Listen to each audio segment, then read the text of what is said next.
अस्सलाम वालेकुम जी, कैसे हैं आप सब? मैं ठीक, शुक्र अल्हम्दुलिल्लाह। दुआ करती हूँ आप भी माशाल्लाह ठीक-ठाक रहें, खुश रहें।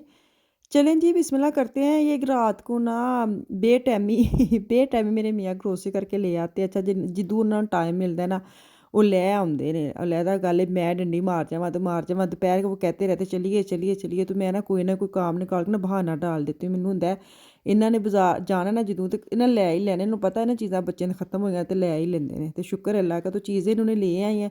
ਛੋਟੀ ਦੁਨੀਆ ਨੂੰ ਲਾਇਆ ਵੇ ਕਿ ਚਲੋ ਜੀ ਹੁਣ ਨੀਵੇਂ ਹੋ ਕੇ ਛਾਪਰਾਂ 'ਚ ਕੱਢ ਕੇ ਉੱਤੇ ਰੱਖੋ। ਮੈਂ ਕੋਈ ਕੰਮ ਨਹੀਂ ਕੀਤਾ। ਜਿਹੜਾ ਉੱਪਰ ਵਾਲਾ ਹਿੱਸਾ ਉਹ ਮਸ਼ਾਲ ਕਰੇਗੀ, ਨੀਚੇ ਛਾਪਰ 'ਚ ਕੱਢ ਕੇ ਛੋਟੀ ਦੁਨੀਆ ਰੱਖੇਗੀ। ਮੈਂ ਸਿਰਫ ਹੁਕਮ ਲਾਉਣ 'ਤੇ ਮੈਂ ਕੀ ਕਰਾਂ ਫਿਰ ਛੋਟੇ-ਛੋਟੇ ਕੰਮ ਤੇ ਇੰਨਾ ਕੁ ਤਾਂ ਇਨਸਾਨ ਨੂੰ ਕਰਨਾ ਚਾਹੀਦਾ ਨਾ। ਬੱਚਿਆਂ ਨੂੰ ਬੜਾ ਮੈਂ ਨਾ ਬਲੈਕਮੇਲ ਇਮੋਸ਼ਨਲ ਬਲੈਕਮੇਲ ਕਰਦੀ ਰਹਿੰਦੀ ਹਾਂ। ਮੈਂ ਇਹ ਕੀਆ, ਮੈਨੇ ਸਾਰਾ ਦਿਨ ਵੋ ਕੀਆ, ਆਪਨੇ ਕਿਆ ਕਿਹਾ। ਮੈਂ ਉਹਨਾਂ ਨੂੰ ਕੰਮ ਗਿਣਾ ਛੱਡਾਂਗੀ, ਤੁਸੀਂ ਤਾਂ ਸਾਰਾ ਦਿਨ ਕੁਛ ਨਹੀਂ ਕੀਤਾ। ਹਾਲਾਂਕਿ ਵਿਚਾਰੇ ਸਕੂਲਾਂ 'ਚ ਜਾਂਦੇ ਨੇ, ਪੜ੍ਹਦੇ ਨੇ, ਆ ਕੇ ਵੀ ਸਕੂਲ ਦਾ ਕੰਮ ਕਰਦੇ ਨੇ, ਲੇਕਿਨ ਮੈਂ ਇੰਨਾ ਕੁ ਉਹਨਾਂ ਨੂੰ ਕਰ ਛੱਡਦੀ ਹਾਂ ਕਿ ਮੈਨੂੰ ਮਜ਼ਲੂਮ ਸਮਝਣ ਲੱਗ ਪੈਂਦੇ ਕਿ ਮਾਮਾ ਮਜ਼ਲੂਮ ਹੈ। ਅਤੇ ਇਹਨਾਂ ਨੂੰ ਹੁਣ ਮਿਸਾਲ ਆਪਣੇ ਸੰਭਾਲਦੀ ਹੈ। ਬਿਰਿਆਨੀ ਬਣਾ ਲੈਣੀ ਕਿਉਂਕਿ ਮੈਂ ਕਦੀ ਬਿਰਿਆਨੀ ਬਣਾਈ ਨਹੀਂ, ਕਾਫੀ ਦੇਰ ਹੋ ਗਈ। ਤਰੀਕੇ ਨਾਲ ਬਣਾਵਾਂਗੀ, ਤੁਸੀਂ ਵੇਖ ਲਓ, ਤੁਸੀਂ ਜਿੰਝ ਬਣਾਉਂਦੇ ਤੁਸੀਂ ਉਂਝ ਬਣਾ ਲਿਆ ਕਰੋ। ਮੈਂ ਆਪਣੇ ਤਰੀਕੇ ਨਾਲ, ਜਿਹੜੀ ਮੈਨੂੰ ਨਾ ਟਾਈਮ ਨਾ ਲੱਗੇ, ਬਸ ਜਲਦੀ ਵਾਲੀ ਚੀਜ਼ ਬਣ ਜੇ। ਕੰਮ ਤਾਂ ਇੱਥੇ ਇੰਝ ਦੇ ਹੁੰਦੇ। ਹੁਣ ਤੁਸੀਂ ਇੱਕ ਚੀਜ਼ ਨੂੰ ਪਕਾਉਣ ਲੱਗੇ ਕੋਈ ਘੰਟਾ ਡੇਢ ਲਾ ਦਿਓ, ਫਿਰ ਉਹ ਵੀ ਤਾਂ ਨਾ ਹੈ ਕਿ ਇੱਕ ਪਾਸੇ ਲੱਗੇ ਰਹੋ। ऑयल गर्म होता है। चिकन मैंने धो धा के साइड सेट सुट कर लिया है। इसको मैं करूँगी फ्राई। इसी के अंदर फिर बाद में डालूँगी ब्राउन प्याज और टमाटर को ग्राइंड करके, लहसुन अदरक सारा इकट्ठा ही पा पू के फिर मैंने पावांगी। पहले मैंने चंगी तरह ना चिकन कर ला फ्राई और चौल पा देवांगी, लेकिन बचत हो गई है जी थोड़े गर्म।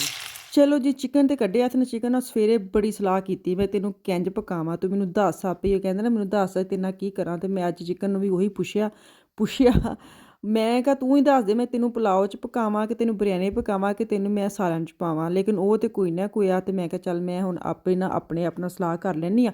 फिर मैं अपने आप नूं पुछया तो मैं कहा चल अज बिरयानी बनानी। अच्छा जी, मैंने ना चिकन को फ्राई करने रख दी है। दूसरी तरफ पानी को मैंने चावल उबलने के लिए रखा है। मैंने डाला है लेमन, डाला है नमक, डाला ऑयल, डाला तो मैं ठंडे पानी 'ਚ चौल सुੱਟ ਦਿੱਤੇ ਨੇ। ਮੇਰੇ ਕੋਲ ਇੰਨਾ ਟਾਈਮ ਨਹੀਂ ਹੁੰਦਾ ਕਿ ਹੁਣ ਪਾਣੀ ਨੂੰ ਗਰਮ ਹੁੰਦਾ ਵੇਖਾਂ। ਤੁਸੀਂ ਬਸ ਨਾ ਕੰਮ ਕਰਨ ਦੀ ਕਰਿਆ ਕਰੋ, ਉਹਨੂੰ ਪੁੱਛ ੜਿੱਕ ਨਾ ਕਰਿਆ ਕਰੋ ਨਾ। ਨਹੀਂ ਤੁਸੀਂ ਟਾਈਮ ਟੇਬਲ ਹਿਸਾਬ ਨਾਲ ਤੁਰਿਆ ਕਰੋ। ਬਸ ਤੁਸੀਂ ਨੀਅਤ ਸਾਫ਼ ਕਰਕੇ ਅੱਛੀ ਸੋਚ ਕੇ ਤੁਸੀਂ ਬਣਾਉਣਾ ਸ਼ੁਰੂ ਕਰੋ ਨਾ। ਕੋਈ ਨਾ ਕੋਈ ਤੁਹਾਨੂੰ, ਅਗਰ ਤੁਹਾਨੂੰ ਕੁਕਿੰਗ ਮਾੜੀ ਚੰਗੀ ਆਉਂਦੀ ਨਾ, ਤਾਂ ਤੁਸੀਂ ਕੋਈ ਨਾ ਕੋਈ ਤਰੀਕਾ ਕੱਢ ਹੀ ਲੈਂਦੇ ਹੋ। ਖੈਰ 2 ਵੱਡੇ ਮੈਂ ਟਮਾਟਰ ਲਏ ਜੇ।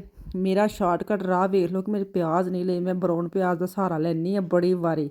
तो माड़ी गल माड़ी गल तो खैर कोई नहीं।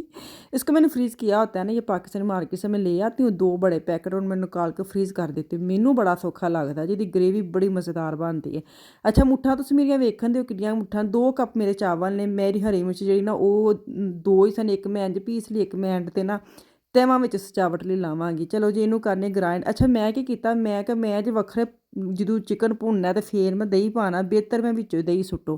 ਤੁਹਾਨੂੰ ਕਿਹਾ ਨਾ ਕੰਮ ਮੈਂ ਬੜੇ ਨਿਬੇੜਨੀ ਆ। ਮੈਂ ਕਿ ਨਿਬੇੜਨ ਵਾਂਗੂ ਬਿਰਯਾਨੀ ਨਿਬੇੜੀਏ। ਤਿੰਨਾਂ ਚੀਜ਼ਾਂ ਨੂੰ ਪਾ ਕੇ ਨਾ ਇਹਨੂੰ ਮੈਂ ਕਰ ਲਿਆ ਗ੍ਰਾਇੰਡ ਚੰਗੀ ਤਰ੍ਹਾਂ। ਇਹਦਾ ਮੈਂ ਬਣਾ ਲੈਣੀ ਸੋਹਣੀ ਬੜੀ ਪੇਸਟ, ਤਾਂ ਕਿ ਜਦੋਂ ਤੁਸੀਂ ਮਸਾਲਾ ਭੁੰਨੋ ਚਿਕਨ ਵੀ ਕਵੇ ਵਾਹ ਕਿਆ ਹੱਥਾਂ ਦਾ ਕਮਾਲ ਹੈ। ਅਤੇ ਮੁਰਗੀ ਨੂੰ ਵੀ ਹੋਣਾ ਚਾਹੀਦਾ ਨਾ ਕਿ ਮੇਰੀ ਬਣਾਉਣ ਸਵਾਰਨ ਦਾ ਵੀ ਕਿਸੇ ਦਾ ਕੋਈ ਚੰਗਾ ਹੱਥ ਹੋਣਾ ਚਾਹੀਦਾ। ਐਵੇਂ ਤਾਂ ਨਹੀਂ ਕਿ ਤੁਸੀਂ ਉਹਨੂੰ ਪਕਾ ਕੇ ਰੱਖ ਦਿਓ, ਉਹ ਵੀ ਫਿਰ ਮਾਇੰਡ ਨਾ ਕਰੇ। ਹਰ ਚੀਜ਼ ਨੂੰ ਸਵਾਰ ਕੇ ਪਿਆਰ ਨਾਲ ਬਣਾਇਆ ਕਰੋ। ਚਲੋ ਜੀ ਗ੍ਰੇਵੀ ਤੁਹਾਨੂੰ ਖਾਣੀ ਚਮਚ ਨਾਲ। ਥੋੜ੍ਹਾ ਜਿਹਾ ਦਹੀਂ ਰਹਿ ਗਿਆ ਸੀ, ਮੈਂ ਉਹ ਬਾਅਦ 'ਚ ਨਾ ਉਹ ਜਿਹੜਾ ਗਲਾਸ ਨੂੰ ਚੰਗੀ ਤਰ੍ਹਾਂ ਸਾਫ਼ ਕਰਕੇ ਵੀ ਮੈਂ ਵਿੱਚ ਪਾ ਪੂ ਲਵਾਂਗੀ। ਖੈਰ ਇਹਨੂੰ ਮੈਂ ਕਰਨੀ ਆ ਸਾਈਡ 'ਤੇ। ਇਹਦੇ ਵਿੱਚ ਮੈਂ ਜਿਹੜਾ ਨਾ ਆਵਲਾ ਕੀ ਇਹਦਾ ਕਟਰ ਉਹ ਵੀ ਸਾਈਡ 'ਤੇ ਕਰ ਲਵਾਂ। ਉਨੀ ਦੇਰ ਨੂੰ ਮੈਂ ਲਸਣ ਅਦਰਕ ਜਿਹੜਾ ਮੈਂ ਅਲੱਗ ਦੋੜੀ ਡੰਡੇ 'ਚ ਪੀਸ ਲਵਾਂਗੀ। ਅੱਛਾ ਵੀ ਬੜਾ ਕੰਮ ਹੁੰਦਾ ਜੇ ਸੱਚੀ। ਹੁਣ ਰਮਜ਼ਾਨ ਸ਼ਰੀਫ ਆਉਣ ਨਾਲ ਵੇਖੋ ਮੇਰੀਆਂ ਫੁਰਤੀਲੀਆਂ ਵੇਖੋ ਮੇਰੀਆਂ ਕਿੰਨੀਆਂ ਮੈਂ ਕੰਮ ਕੀ ਕਹਿੰਦੇ ਨੇ ਸ਼ੁਰੂ ਕਰਨੇ ਨੇ। ਅਤੇ ਮੈਂ ਲਸਣ ਪਿਆਜ਼ ਫਲਾਣ ਢਮਕਾਣ ਸਾਰਾ ਕਰਨਾ ਵੇ ਉਹ ਵੀ ਕੰਮ। ਲੇਕਿਨ ਚਲੋ ਰਮਜ਼ਾਨ ਵਿੱਚ ਫਿਰ ਫਾਇਦਾ ਹੋ ਜਾਂਦਾ ਨਾ, ਜਿਹੜਾ ਟਾਈਮ ਬਚ ਜਾਂਦਾ, ਕਿਉਂਕਿ ਰੋਜ਼ੇ ਵਿੱਚ ਤਾਂ ਤੁਹਾਡੇ ਕੋਲ ਸੋਫੇ ਤੋਂ ਉੱਠਣ ਨਹੀਂ ਹੁੰਦਾ ਅਤੇ ਐਨੇ ਨਿੱਕੇ ਕੰਮ ਤਾਂ ਨਾ ਹੁੰਦੇ। ਅੱਛਾ ਖੈਰ ਲਸਣ ਅਦਰਕ ਪਾ ਲਿਆ ਵੇ। ਮੈਂ ਚਿਕਨ ਨੂੰ ਚੰਗੀ ਤਰ੍ਹਾਂ ਮਤਲਬ ਰੋਸਟ ਕਰ ਲਿਆ, ਰੋਸਟ ਕੇ ਫਰਾਈ ਕਰ ਲਿਆ ਵੇ। ਚਿਕਨ ਜਿਹੜਾ ਨਾ ਉਹ ਮਜ਼ੇਦਾਰ ਮੁੜਕ ਨਾ ਬਣੇ। ਦੂਸਰੇ ਪਾਸੇ ਜਿਹੜੇ ਮੇਰੇ ਚਾਵਲ ਨੇ ਉਹਨੂੰ ਵੀ ਨਾਲ ਮੈਂ ਚਮਚ ਮਾਰਦੀ ਪਈ ਸਾਂ ਕਿ ਕਿਤੇ ਮੇਰਾ ਮਲੇਦਾ ਇਹਨਾਂ ਨਾ ਬਣ ਜੇ ਚਾਵਲ। ਅਤੇ ਹੁਣ ਮੈਂ ਪਾਵਾਂਗੀ ਉਹੀ ਪੇਸਟ ਜਿਹੜੀ ਮੈਂ ਗ੍ਰਾਇੰਡ ਕਰਕੇ ਰੱਖੀ ਹੈ। ਇਹਨੂੰ ਤੁਸੀਂ ਪਾ ਕੇ ਬਸ ਤੁਸੀਂ ਇਹਨੂੰ ਭੁੰਨਣਾ ਵੇ। ਅਤੇ ਜੈਨ ਜੀ ਤੁਹਾਡਾ ਓਇਲ ਸਾਈਡਾਂ ਤੋਂ ਆ ਜਾ, ਸਮਝੋ ਤੁਹਾਡੀ ਹਾਂਡੀ ਜਿਹੜੀ ਨਾ ਹੋ ਗਈ ਰੈਡੀ। ਅੱਛਾ ਮੈਂ ਸੋਚਿਆ ਕਿ ਨਾ ਮੈਂ ਬਿਰਯਾਨੀ ਦਾ ਸਮਾਨ ਵੀ ਬਣਾ ਕੇ ਨਾ ਫਰੀਜ਼ ਕਰਨਾ ਰੋਜ਼ਿਆਂ ਵਿੱਚ। ਉਹ ਵੀ ਇੰਝ ਹੀ ਕਰਾਂਗੇ, ਇੰਝ ਮਸਾਲਾ ਭੁੰਨ ਕੇ ਨਾ, ਬਲਕਿ ਚਿਕਨ ਨੂੰ ਮੈਂ ਲਾ ਲੂ ਕੇ ਭੁੰਨਣਾ ਨਹੀਂ। ਚਿਕਨ ਨੂੰ ਲਾ ਲੂ ਕੇ ਮੈਰੀਨੇਟ ਕਰ ਘੁਰ ਕੇ ਨਾ, ਅਤੇ ਤੁਸੀਂ ਉਹਨੂੰ ਫਰੀਜ਼ ਕਰ ਦੇਵੋ। ਬਾਅਦ 'ਚ ਕੱਢੋ ਅਤੇ ਭੁੰਨੋ ਅਤੇ ਚਾਵਲ ਉਬਾਲੋ ਅਤੇ ਤੁਹਾਡੀ ਬਿਰਿਆਨੀ ਤਿਆਰ। ਅੱਛਾ ਮੈਂ ਜਦੋਂ ਕਰਾਂਗੀ ਤੁਹਾਨੂੰ ਸ਼ੇਅਰ ਕਰਾਂਗੀ। ਮੇਰਾ ਆਈਡੀਆ ਹੈ ਵੇ ਕਿ ਅੱਜ ਦੇ ਮੈਂ ਥੋੜ੍ਹਾ ਡਿਫਰੈਂਟ ਟਾਈਪ ਦੀ ਨਾ ਚੀਜ਼ਾਂ ਮੈਂ ਕਰਾਂਗੀ ਫਰੀਜ਼। ਅਤੇ ਚਾਵਲ ਹੋ ਗਏ ਨੇ ਉਬਲ ਕੇ ਨੇ, ਇਹਨਾਂ ਨੂੰ ਮੈਂ ਟੋਕਰੀ ਵਿੱਚ ਪਾ ਕੇ ਤੇ ਨਤਾਰ ਤੂਰ ਲਿਆ ਵੇ। ਦੂਸਰੇ ਪਾਸੇ ਜਿਹੜੇ ਨਾ ਮੇਰਾ ਚਿਕਨ ਉਹਨੂੰ ਮੇਰਾ ਹੁਣ ਐਂਡ 'ਤੇ ਹੋ ਗਿਆ ਭੁੰਨਣ ਨਾਲ ਤਿਆਰ। ਅੱਛਾ ਮੈਂ ਹੁਣ ਇਹਦੇ ਵਿੱਚ ਪਾਵਾਂਗੀ ਬਿਰਿਆਨੀ ਮਸਾਲਾ, ਨੈਸ਼ਨਲ ਦੀ ਮਸਾਲਾ ਹੈ। ਮੈਂ ਇੱਕ ਬੜਾ ਚਮਚ ਜਿਹੜਾ ਉਹ ਨਿਕਾਲ ਕੇ ਨਾ ਸਾਈਡ 'ਤੇ ਕਰ ਲੂੰਗੀ, ਬਾਕੀ ਜੋ ਨਾ ਇੱਕ ਪੂਰਾ ਪੈਕਟ ਇਸਕੇ ਅੰਦਰ ਮੈਂ ਡਾਲ ਦੂੰਗੀ। ਇਹਨੂੰ ਭੁੰਨਾਂਗੀ, ਵਿੱਚ ਬਸ ਪਾਵਾਂਗੀ ਨਮਕ, ਹੋਰ ਇਹਦੇ ਵਿੱਚ ਮੈਂ ਕੁਛ ਨਹੀਂ ਪਾਉਣਾ। ਨਮਕ ਪਾਵਾਂਗੀ, ਥੋੜ੍ਹਾ ਜਿਹਾ ਮੈਂ ਗਰਮ ਮਸਾਲੇ ਦਾ ਪਾਊਡਰ ਵੀ ਪਾਵਾਂਗੀ ਇਹਦੇ ਵਿੱਚ ਮੈਂ ਪਾ ਛੱਡਣਾ, ਅਤੇ ਲੈਮਨ ਜੂਸ ਮੈਂ ਪਾਵਾਂਗੀ, ਉਹ ਮੈਂ ਐਂਡ 'ਤੇ ਪਾਵਾਂਗੀ। ਇਹਨੂੰ ਚੰਗੀ ਤਰ੍ਹਾਂ ਤੁਸੀਂ ਭੁੰਨਣਾ ਵੇ, ਭੁੰਨ ਕੇ ਨਾ ਬਸ ਤੁਸੀਂ ਆਪ ਹੀ ਕਹਿ ਦਿਓ ਕਿ ਵਾਹ ਹੁਣ ਬਸ ਕਰ ਦਿਓ, ਹੁਣ ਬਹੁਤ ਹੋ ਗਈ ਹੈ। ਕਿਉਂਕਿ ਕਹਿੰਦੇ ਨੇ ਇਨਸਾਨ ਆਪਣੀ ਲਿਮਿਟ ਤੋਂ ਵੱਧ ਵੀ ਕਿਸੇ ਨਾਲ ਤੁਸੀਂ ਕਰ ਲਓ ਨਾ, ਫਿਰ ਉਹ ਵੀ ਬਸ ਹੋ ਜਾਂਦੀ ਹੈ। ਅਤੇ ਜਦੋਂ ਇਹ ਕਹਿੰਦੇ ਬਹੁਤੀਆਂ ਤਾਰੀਫਾਂ ਕਰਨੀਆਂ ਵੀ ਨਹੀਂ ਸਹੀ ਹੁੰਦੀਆਂ, ਅਤੇ ਬਹੁਤੇ ਕੰਮ ਕਰਨੇ ਵੀ ਨਹੀਂ ਸਹੀ ਹੁੰਦੇ। ਜ਼ਰੂਰਤ ਤੋਂ ਬਾਅਦ ਤੁਸੀਂ ਕਿਸੇ ਚੀਜ਼ ਨੂੰ ਖਿੱਚ ਲਵੋ ਨਾ, ਅਤੇ ਉਹ ਸਹੀ ਨਹੀਂ ਹੁੰਦਾ। ਵੇਖੋ ਤੁਹਾਡੀ ਗਰੇਵੀ ਵੇਖੋ, ਦਿਲ ਕਰਦਾ ਕਿ ਚਾਵਲ ਛੱਡੋ ਪਰੇ ਅਤੇ ਨਾਨ ਹੋਣੇ ਚਾਹੀਦੇ ਨੇ, ਅਤੇ ਨਾਲ ਤੁਸੀਂ ਇਹ ਖਾਓ। ਪਿਆਜ਼ ਟਮਾਟਰ ਹਰੀਆਂ ਮਿਰਚਾਂ ਕੱਟੋ ਅਤੇ ਤੁਸੀਂ ਰੋਟੀ ਖਾ ਲਓ। ਬਿਲਕੁਲ ਰੈਡੀ ਸੀ ਸਾਡਾ ਚਿਕਨ ਦਾ ਮਸਾਲਾ। ਹੁਣ ਮੈਂ ਇਹਦੇ ਵਿੱਚ ਨਾ ਲੈਮਨ ਜੂਸ ਪਾਵਾਂਗੀ। ਮੈਂ ਚਾਵਲਾਂ ਵਿੱਚ ਵੀ ਪਾਇਆ ਵਾ, ਚਾਵਲਾਂ ਵਿੱਚ ਇਸ ਲਈ ਕਿ ਜੁੜਦੇ ਨਹੀਂ ਨਾ, ਖੜੇ ਖੜੇ ਰਹਿੰਦੇ ਨੇ। ਬਿਰਿਆਨੀ ਲਈ ਥੋੜ੍ਹਾ ਜੁੜੇ ਨਹੀਂ ਚੰਗੇ ਲੱਗਦੇ। ਅੱਛਾ ਮੈਨੂੰ ਬਿਰਿਆਨੀ ਜਿਹੜੀ ਨਾ ਅਕਸਰ ਆਲੂ ਵੀ ਪਾਉਂਦੇ ਨੇ, ਮੈਂ ਆਲੂ ਨਹੀਂ ਪਾਉਂਦੀ ਕਿ ਬੱਚੇ ਆਲੂ ਸ਼ੌਕ ਨਾਲ ਖਾਂਦੇ ਨਹੀਂ, ਅਤੇ ਬਿਰਿਆਨੀ ਤਾਂ ਆਲੂ ਤੋਂ ਬਗੈਰ ਨਹੀਂ ਨਾ ਬਣਦੀ। ਲੇਕਿਨ ਕੀ ਕਰੀਏ ਫਿਰ, ਅਸੀਂ ਤਾਂ ਬਿਰਿਆਨੀ ਨੂੰ ਇੱਕ ਨਾ ਕੀ ਕਹਿੰਦੇ ਨੇ ਇੰਝ ਹੀ ਮਜ਼ੇਦਾਰ ਲੱਗਦੀ ਹੈ। ਖੈਰ ਬਿਰਿਆਨੀ ਦੀ ਹੁਣ ਅਸੀਂ ਕਰਨੀ ਆ ਸਜਾਵਟ, ਇਹਨੂੰ ਕਰਨੇ ਮੇਕਅਪ ਮੁਕਅਪ। ਬਿਰਿਆਨੀ ਚਾਵਲ ਪਾਈ ਇੱਕ ਤਹਿ ਉੱਤੇ ਮੈਂ ਪਾਣੀ ਚਿਕਨ ਦਾ ਜਿਹੜਾ ਮਸਾਲਾ ਬਣਾਇਆ ਉਹਨੂੰ ਪਾਵਾਂਗੀ, ਅਤੇ ਉਹਦੇ ਜਿਹੜੇ ਜ਼ੇਵਰਾਤ ਨੇ ਮੈਂ ਸਾਈਡ 'ਤੇ ਕੱਢ ਕੇ ਰੱਖ ਲਏ ਨੇ। ਮੇਰੇ ਕੋਲ ਜਿਹੜੇ ਹੈ ਨੇ ਮੈਂ ਕਰ ਲਏ ਨੇ। ਪੁਦੀਨਾ ਹੈ ਨਹੀਂ ਸੀ, ਧਨੀਆ ਹੈ ਨਹੀਂ ਸੀ, ਹੁੰਦਾ ਵੀ ਤਾਂ ਸ਼ਾਇਦ ਮੈਂ ਨਾ ਯੂਜ਼ ਕਰਦੀ, ਕਿਉਂਕਿ ਬੱਚੇ ਕੱਢ ਕਰਕੇ ਨਾ ਫਿਰ ਸਾਈਡ 'ਤੇ ਮੇਰੇ ਘਰ ਨਾ ਬਿਰਿਆਨੀ ਪਤਾ ਕਿਉਂ ਨਹੀਂ ਖਾਧੀ ਜਾਂਦੀ, ਕਿਉਂਕਿ ਉਹ ਕਹਿੰਦੇ ਇਤਨੀ ਚੀज़ें ਅੰਦਰ होती हैं जो हमें निकालनी पड़ती हैं।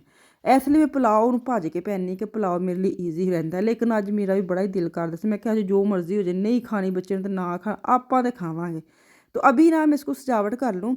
ਮੈਂ ਤੁਹਾਨੂੰ ਕਿਹਾ ਵਾ ਨਾ ਕਿ ਸਾਡੀ ਬਿਰਿਆਨੀ ਹੈ, ਅਤੇ ਬੱਚਿਆਂ ਦਾ ਜਦੋਂ ਨੂਡਲ ਬਣਾਉਣੇ ਨਾ ਉਹ ਬੱਚਿਆਂ ਦੀ ਬਿਰਿਆਨੀ ਹੁੰਦੀ ਹੈ, ਅੰਗਰੇਜ਼ੀ ਬਿਰਿਆਨੀ, ਅਤੇ ਇਹ ਸਾਡੀ ਦੇਸੀ ਬਿਰਿਆਨੀ। ਚਲੋ ਜਿਵੇਂ ਲੈਮਨ ਕੱਟਿਆ ਵੇ, ਹਰੀਆਂ ਮਿਰਚਾਂ ਮੈਂ ਕੱਟ ਕੇ ਇਹਨੂੰ ਰੱਖਿਆ, ਫਿਰ ਮੈਂ ਗੋਸ਼ਤ ਦਾ ਮਸਾਲਾ ਪਾਵਾਂਗੀ, ਫਿਰ ਮੈਂ ਚਾਵਲਾਂ ਦਾ ਪਾਵਾਂਗੀ, ਅਤੇ ਉਹਦੇ ਉੱਤੇ ਮੈਂ ਆਂਡੇ ਰੱਖਾਂਗੀ। ਆਂਡਿਆਂ ਦੇ ਉੱਤੇ ਨਾ ਮੈਂ ਥੋੜ੍ਹਾ ਜਿਹਾ ਜ਼ਰਦਾ ਰੰਗ ਵੀ ਧੂੜਾਂਗੀ, ਤਾਂ ਕਿ ਉਹਦਾ ਕਲਰ ਜਿਹੜਾ ਨਾ ਅੱਛੀ ਤਰ੍ਹਾਂ। ਮੈਨੂੰ ਬਿਰਿਆਨੀ ਨਾ ਮਿਕਸ ਵਾਲੀ ਪਸੰਦ ਹੈ। ਮੈਨੂੰ ਇਹ ਨਹੀਂ ਕਿ ਅੱਧੇ ਚਾਵਲ ਚਿੱਟੇ ਨੇ ਅਤੇ ਅੱਧਿਆਂ 'ਤੇ ਸਾਲਣ ਲੱਗਾ ਹੈ, ਅੱਧਿਆਂ 'ਤੇ ਨਹੀਂ। ਮੈਨੂੰ ਹੁੰਦਾ ਸਾਲਣ ਜਿਹੜਾ ਨਾ ਬਣਾਇਆ ਹੈ ਮਸਾਲਾ, ਉਹ ਸਾਰੇ ਚਾਵਲਾਂ ਨੂੰ ਰੰਗ ਦੇਵੇ, ਕਿ ਤੁਸੀਂ ਬੁਰਕੀ ਹੱਥਾਂ ਨਾਲ ਵੀ ਖਾਓ ਨਾ, ਅਤੇ ਤੁਹਾਨੂੰ ਮਜ਼ਾ ਆ ਜਾਏ ਕਿ ਹਰ ਨਵਾਲੇ ਵਿੱਚ, ਹਰ ਚਾਵਲ ਵਿੱਚ ਤੁਹਾਡੇ ਨਾ ਸਾਲਣ ਦਾ ਜ਼ਾਇਕਾ ਆਉਂਦਾ ਹੈ।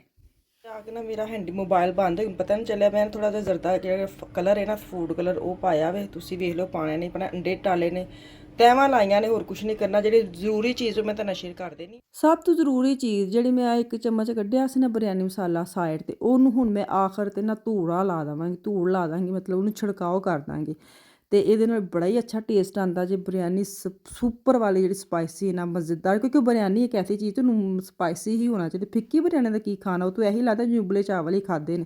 ਇਹਨੂੰ ਹੁਣ ਮੈਂ 5 ਤੋਂ 7 ਮਿੰਟ ਦਮ ਲਾਵਾਂਗੀ, ਕਿਉਂਕਿ ਦੋਵੇਂ ਚੀਜ਼ਾਂ ਪੱਕੀਆਂ ਨਹੀਂ। ਇਹਨਾਂ ਨੂੰ ਹੁਣ ਕਿੰਨਾ ਕੁ ਅਸੀਂ ਪਕਾਉਣਾ ਵੇ। ਅਤੇ ਚਲੋ ਜੀ ਦੇਖੋ ਕਿਆ ਮਾਸ਼ਾ ਰੂਪ ਨਿਕਲਿਆ ਵੇ। ਤੁਹਾਨੂੰ ਕਹਿਣਾ ਜਿੰਨਾ ਤੁਸੀਂ ਖੂਬਸੂਰਤ ਸੋਹਣੇ ਹੱਥਾਂ ਨਾਲ ਸਜਾਵੋਗੇ ਨਾ ਚੀਜ਼, ਮੇਕਅਪ ਅੱਛੀ ਤਰ੍ਹਾਂ ਹੋਣਾ ਚਾਹੀਦਾ ਵੇ, ਅਤੇ ਫਿਰ ਚੀਜ਼ ਸੋਹਣੀ ਲੱਗਦੀ। ਚਲੋ ਜੀ ਦਮ ਹੋ ਮੈਂ ਕਰ ਲਿਆ ਵੇ, ਅਤੇ ਮੈਂ ਸਭ ਤੋਂ ਪਹਿਲੇ ਮੈਂ ਹੀ ਚਾਵਲ ਖਾਧੇ ਸਨ। ਕਿਸੇ ਨੇ ਖਾਣੇ ਨਹੀਂ ਖਾਣੇ, ਆਪਾਂ ਦੇ ਖਾਧੇ ਨੇ, ਅਤੇ ਬੜੇ ਮਜ਼ੇਦਾਰ ਬਣੇ ਨੇ ਕਿ ਯਕੀਨ ਕਰੋ। ਬੜੀ ਦੇਰ ਬਾਅਦ ਚੀਜ਼ ਬਣਾਓ ਨਾ, ਅਤੇ ਉਹਦੀ ਬੜੀ ਕਦਰ ਹੁੰਦੀ ਜੇ, ਜਾਂ ਮੈਨੂੰ ਬਿਰਿਆਨੀ ਦੀ ਹੁਣ ਕਦਰ ਹੋਈ ਹੈ। ਅਤੇ ਚਲੋ ਜੀ ਇੱਥੇ ਮੈਂ ਤੁਹਾਡੇ ਨਾਲ ਐਂਡ ਕਰ ਦਿੰਦੀ ਹਾਂ, ਅਤੇ ਮੇਰੀ ਵੀਡੀਓ ਨੂੰ ਪਿਆਰ ਕਰਿਆ ਕਰੋ, ਲਾਈਕ ਕਰਿਆ ਕਰੋ, ਸਬਸਕ੍ਰਾਈਬ ਵੀ ਕਰਿਆ ਕਰੋ। ਅੱਲਾ ਹਾਫਿਜ਼।